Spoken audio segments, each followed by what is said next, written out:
So I've learned a lot over the years, and I certainly am continuing to learn, that's for sure. And I'm still making mistakes, and I'm still fumbling around and foolishly biting off more than I could chew. When I pause and I reflect on this crazy attitude of mine, I've sort of been able to distill it all into three very, very simple rules that I tend to follow. And, you know, this isn't rocket science either. None of this is, or most of this is pretty straightforward. And some of this might be pretty obvious to a lot of you. But for what it's worth, here are my three simple rules for getting things done. The most crucial first step for me in achieving a goal is to get out there on the edge and to make it big. In the words of Donald Trump, if you're going to think anyways, you might as well think big. When I bite off more than I could chew, and I declare to the world that I'm going to do something amazing, my boldness motivates and excites me to tackle my challenge. And I end up investing the appropriate amount of energy into it. Anything less, and it seems like I just don't care enough. And I feel that that is exactly why that works for me. I feel that if my chances of succeeding at anything in life are directly related to the amount of energy that I invest into it, being bold for me is really just a way of ramping up my commitment level toward accomplishing my goal. Remember when I told you that I never think about how I'm going to achieve my goal or what the obstacles are or anything sensible like that? I just focus on forming a clear vision of my success, the end result. My vision keeps me on track, and my vision acts as my roadmap, and it kind of guides me on my journey. Finally, the third step for me is to just begin it. It's very, very simple. I just start the journey. I bite off more than I could chew, and then I focus on the next bite, and then I focus on the next bite. And the way that I see it is I am always starting my journey, because every step I take I view as being the very first step in the rest of my marathon journey. Do you have any goals or challenges or dreams that you just don't seem to be making any progress on? Perhaps maybe a challenge here at GCA, or some personal goal, like maybe it's weight loss, or maybe it's a financial goal, or fitness related, or perhaps relationship related. What if I were to suggest that maybe the problem isn't that the challenge is too big for you? Maybe the problem is that the challenge isn't big enough. Is your challenge within your comfort zone? When was the last time you asked yourself, what was I thinking? And is there a way you can nudge your challenge from inside that safety zone into the bold, what was I thinking zone? You know, it doesn't really take very much, just a little bit, just a nudge, just enough to excite you and to motivate you to tackle your challenge. And when you think about your challenge, it should get your heart pumping. That's always my test. Helen calls it her bathroom test, because every time she thinks about her upcoming Ironman race, it gets her bowels working and she has to run to the bathroom. And secondly, have you developed a clear vision of your success? And do you visualize that success day and night? And do you want it so badly that you would do anything to get it?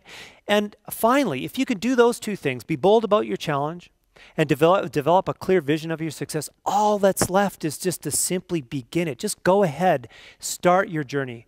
Go and lick some stamps. And I'm still planning on crossing that ocean by human power. We're just finishing up construction on an expedition boat right now, and I'm planning to actually depart from Vancouver Island in June of 2010. It might sound like it's all about the destination for me, but that's not it at all. I mean, don't get me wrong. Accomplishing my goals and breaking world records do matter to me. But to me, these bold destinations create some pretty amazing journeys. And to me, it is all about those journeys. When you set a goal and you bite off more than you can chew, it tends to get everyone else around you excited about it too. And they all want to be a part of it. And this is the part of the journey that I absolutely love, is this involvement and interaction with other people, meeting new people, and finding ways to involve friends and family so that we can achieve something really amazing together as a group. It's also called teamwork, isn't it? And I'm also very, very grateful for the opportunity to be able to share my stories and the things that I've learned with awesome people like you guys. The other aspect that I really love is that my various journeys have left me with so many amazing memories of really, really living, you know what I mean, like living through some pretty incredible moments. It was sometime in the middle of the night during the water record attempt on Whitefish Lake in Montana a few months ago that I realized exactly why it is that I do the crazy things that I do. I was in the middle of the lake and I was hammering away on my pedals and I was fighting my fatigue and I was breathing hard and listening to music on my iPod.